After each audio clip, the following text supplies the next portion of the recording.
जय हिंद। मेरे YouTube channel Bihari Balaji class में आप सभी का स्वागत है। चलिए आज के टॉपिक को देख लेते हैं। आज पढ़ेंगे जनपद और महाजनपद के बारे में। ठीक है, जनपद जो है, जनपद का अर्थ होता है जन के बसने की जगह।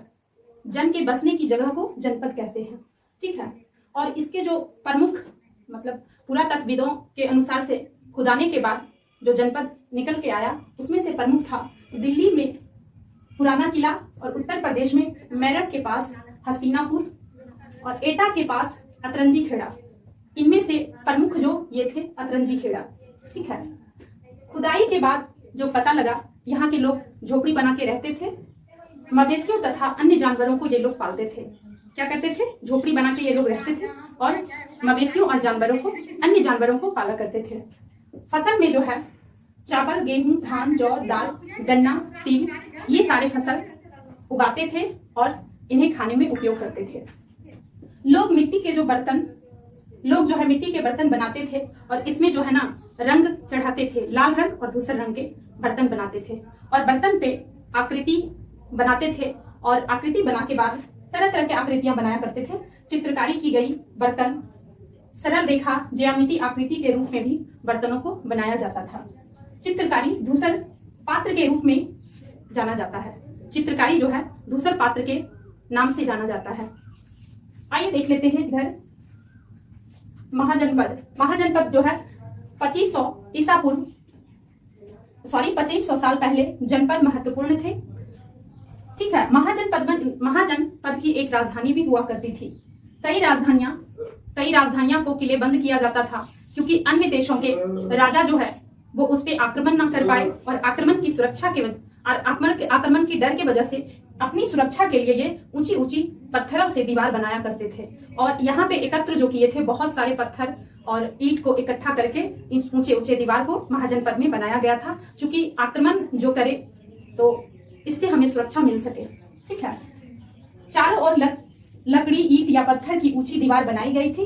अन्य राजाओं के आक्रमण के डर से इसे सुरक्षा के रूप में बनाया गया था। ठीक है, और ये रहा आपका मैप। ये रहा आपका कावेरी नदी, इसके ऊपर पेन्नार नदी, इस साइड रहा आपका तुंगभद्रा नदी, इसके ऊपर कृष्णा नदी, फिर इसके थोड़ा ऊपर चले जाएंगे तो गोदावरी है, ये ताप्ती नदी है, ये महानदी है, इस तरफ नर्मदा नदी है और ये आपका सिंध है और ये आपका काबुल नदी है। चलिए और भी प्रमुख चीजों को देख लेते हैं। ये रहा मुंगेर।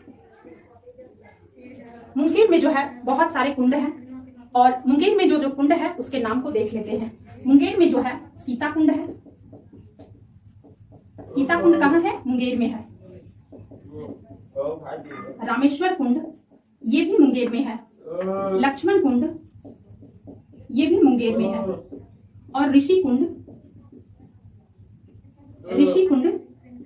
ये भी मुंगेर में है। ठीक है, तो मुंगेर में कौन कौन से कुंड है? सीता कुंड, रामेश्वर कुंड और लक्ष्मण कुंड और ऋषि कुंड, और ये सारी जो कुंड है कहाँ पे है? मुंगेर में है। अब देख लीजिए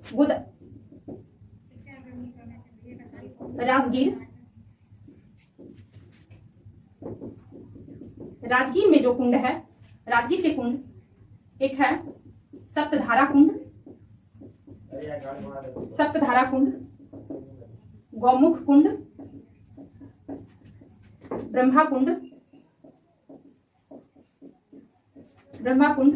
सूर्य कुंड हो गया आपका।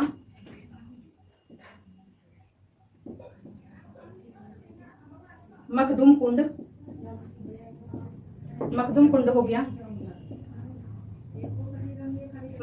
हो गया और आपका नानक कुंड हो गया। ठीक है, तो राजगीर में कौन कौन सा कुंड है उन सारे कुंड के नाम को जान लीजिए। राजगीर में सप्तधारा कुंड कहाँ है? राजगीर में है। गौमुख कुंड कहाँ है? ये भी राजगीर में है। ब्रह्मा कुंड कहाँ है? ये भी राजगीर में है। और सूर्य कुंड कहाँ है? ये भी राजगीर में है। नानक कुंड कहाँ है? तो ये भी राजगीर में है। और मखदूम कुंड ये भी कहाँ है? तो राजगीर में है। आइए एक बार और मुंगेर की कुंड को देख लेते हैं। सीता कुंड, रामेश्वर कुंड, लक्ष्मण कुंड और ऋषि कुंड, ये सारे कुंड कहाँ पे है? तो मुंगेर में। चलिए फिर अगले टॉपिक में मिलेंगे और इस टॉपिक को यहीं पे विराम देते हैं। कल फिर मिलेंगे नए टॉपिक के साथ। हंसते रहिए, मुस्कुराते रहिए, अपने फैमिली के साथ खुश रहिए। Thank you. जय हिंद।